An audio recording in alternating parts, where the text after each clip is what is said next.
morning. I say, you may have noticed on your way in, but it's unseasonably cold out today and very rainy and dark, so you wouldn't think it was July, I dare say. I hope the weather is fairer where you are. At any rate, I'm busy getting on with our dinner menu today, so we're making our fried kidney beans. If you'd like to make them at home, you'll need the following things. Kidney beans that have been boiled tender, salt pork, and pepper. Alright, so I'm going to be started by taking a few pieces of our salt pork and laying it in a frying pan that I have there on the range getting warm. So you wouldn't want to add this to cold cast iron because it would stick tremendously. So I've got our fat pork here, our salt pork here, and I'm going to lie it in here in little strips so it can start to brown.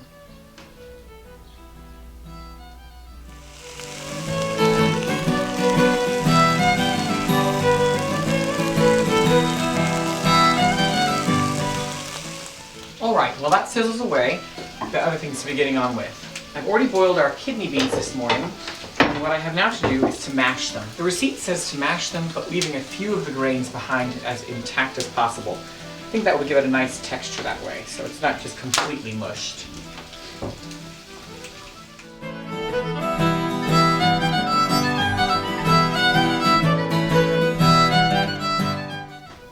Alright. I think that is our salt pork done.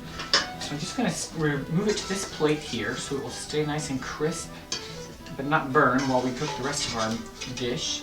So let's see. So all we have left to do is add the beans, our mashed beans, to this pot while it's ripping and hot, and stir them quickly so they can cook nicely in there. Alright, let's get our mash out of the way here. Thank you for your duty. Let's see here. We'll add the beans right in. It's probably going to make quite a terrible sizzle with all the liquid in these beans. Ooh. Indeed. Oh, but it smells so good. Alright, let's get that stirred up with a little bit of pepper in. And we'll be on our way to have our dinner ready. Pepper. And then it's back to the fire.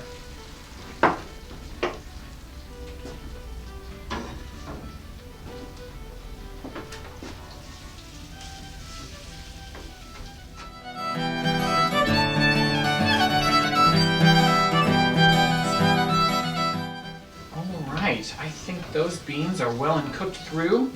Let's put them up and have them plated out, shall we? Got a nice bowl here for them. Scoot them into there like that. And then, as Mrs. Harland dictates, we ought to cover them over with the fried salt pork, which I think will make a nice sort of garnish to it, make it look quite fetching. I think the color is interesting. It's kind of purple almost. Nice color to have. We'll set that there. And now we'll put our salt pork on top, and we'll be ready to eat.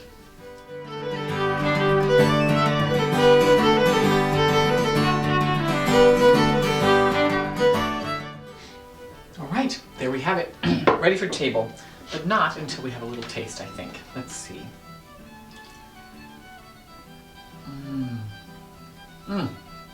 That is just the thing for a cold day like today. It's sort of rich and salty. The pepper's nice as well on it. And of course the salt pork. Who could say no to that? So, a very good dish. Just the right thing for our dinner table today. Alright, I best get on. Nice to see you again. Good day.